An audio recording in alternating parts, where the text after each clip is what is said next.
Good morning, it's Tim Howard, Happy Place Farm, and I'm going to show you a little bit of the activity we've been doing here lately.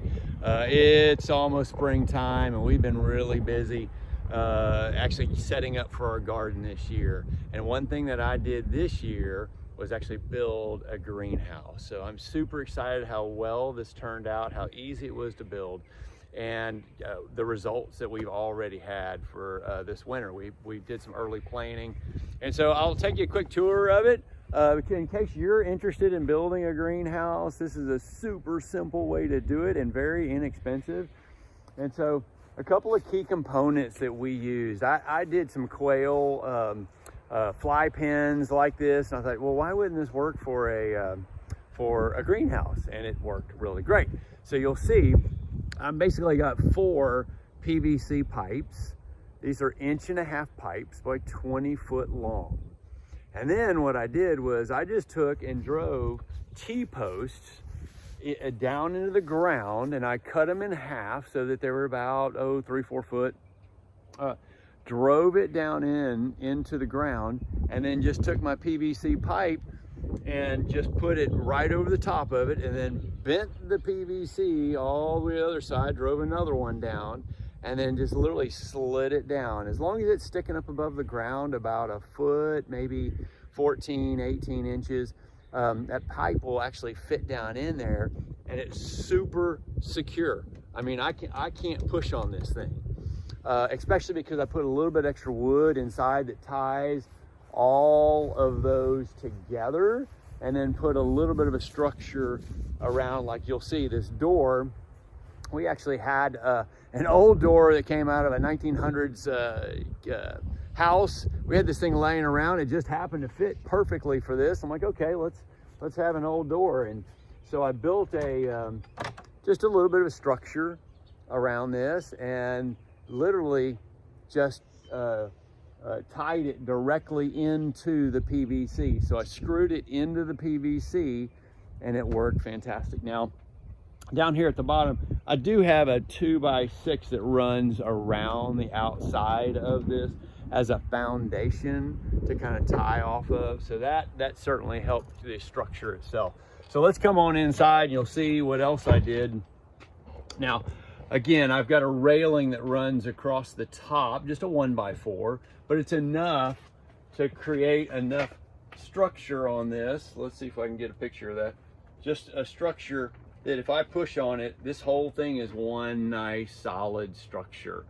So I've got some lights in here. I also even have my temperature sensor up here, and I have that tied into a heat lamp that all of a sudden will kick on if I get too low. And you'll see there's actually the temperature sensor on there, so I can maintain the proper temperature.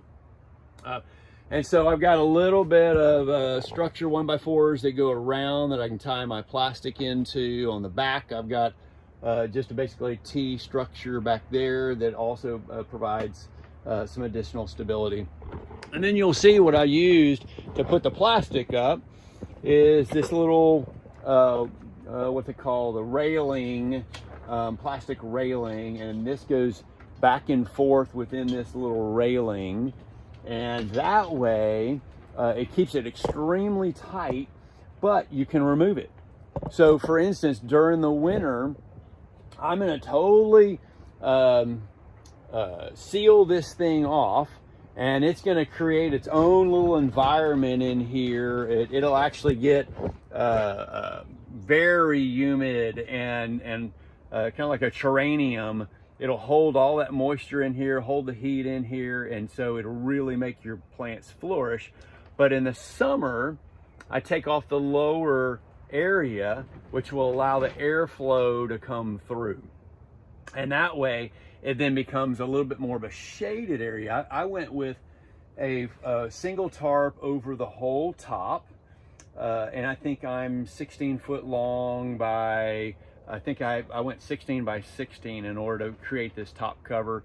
But it is this interwoven piece that gives me just a little bit of shade. So during the summer, I can put in plants that are a little more sun intolerant, and then use this as another growing area for those plants that might get burnt by the sun too much. I also created this outer edge. This was something I came up with that, I don't know, maybe I should patent or something. It's really not that difficult, but I couldn't figure out how to attach the plastic very well, that without either going buying expensive clips or drilling into it. And I wanted to make this removable. So what I did is I had some old 2-inch PVC pipe, and I went and I cut these just short little pieces of 2-inch, and then I created a little bit of a gap just with my chop saw, about that much of a gap, and then used it as a clip.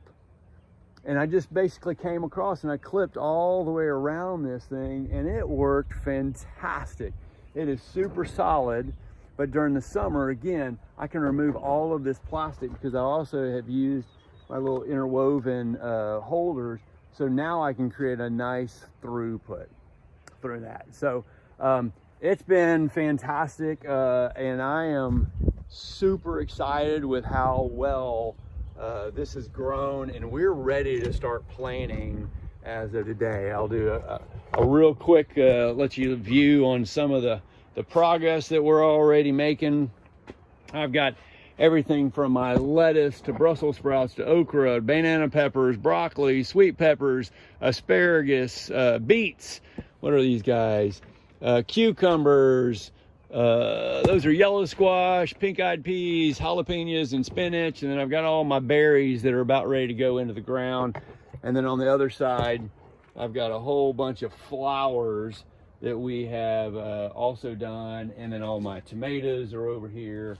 I've actually got one plant that survived the weekend, and it's already starting to tomato up.